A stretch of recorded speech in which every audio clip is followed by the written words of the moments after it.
Peggy 12.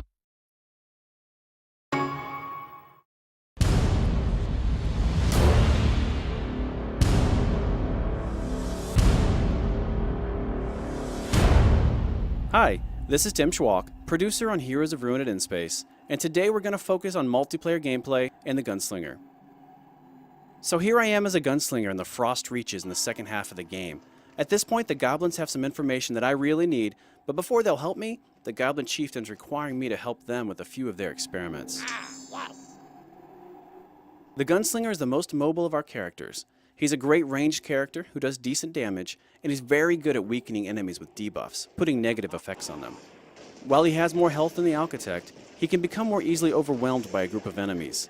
He deals more direct damage to single enemies, making these glacier golems easy pickings. Here I'm using a mix of my default charge attack, my powerful bullet storm ability, and bullet barrage, which allows me to strafe as I fire. He's strong enough to play alone, but he's fantastic paired with other characters. For instance, the Gunslinger has some great moves that stun enemies, and the Vindicator has some moves that take advantage of that, dealing automatic critical hits on stun enemies as one example. I don't have the energy. I'm slowed down. Here I'm using the armor piercing buff, which allows me to fire through enemies, dealing damage to those behind them.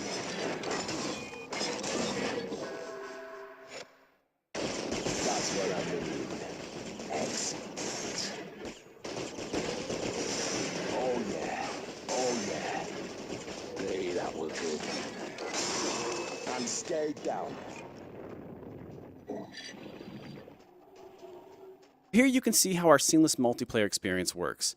As a host, you'll get a notification when someone joins or leaves your game, and at that point, the difficulty of the level will adjust itself on the fly.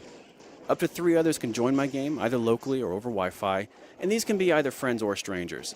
You can voice chat with friends over Wi-Fi, and you can even talk to non-friended players if your system's parental control settings allow for it.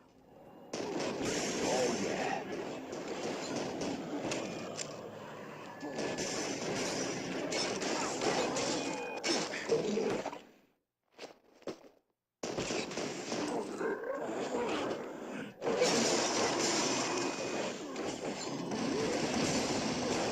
That's what Once I we mean. clear out these enemies, we're going to face the giant ghoul Iron Fist. He shouldn't present too much of a challenge for us. Deserved.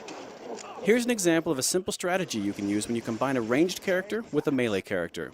The Savage can keep enemies at bay with his strong melee attacks while the Gunslinger fires at them from a safe distance. There are, of course, more in-depth strategies where specific powers are concerned, but this is a tried and true way to combine forces.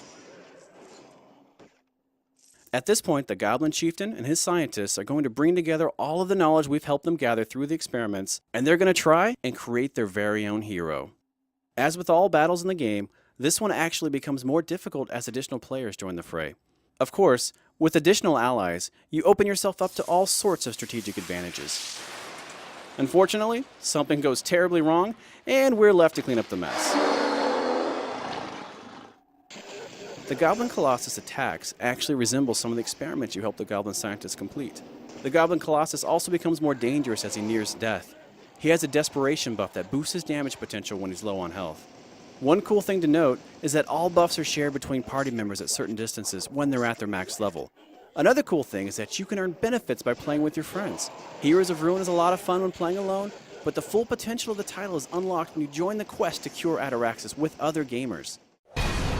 Watch for Heroes of Ruin, coming soon exclusively to the Nintendo 3DS.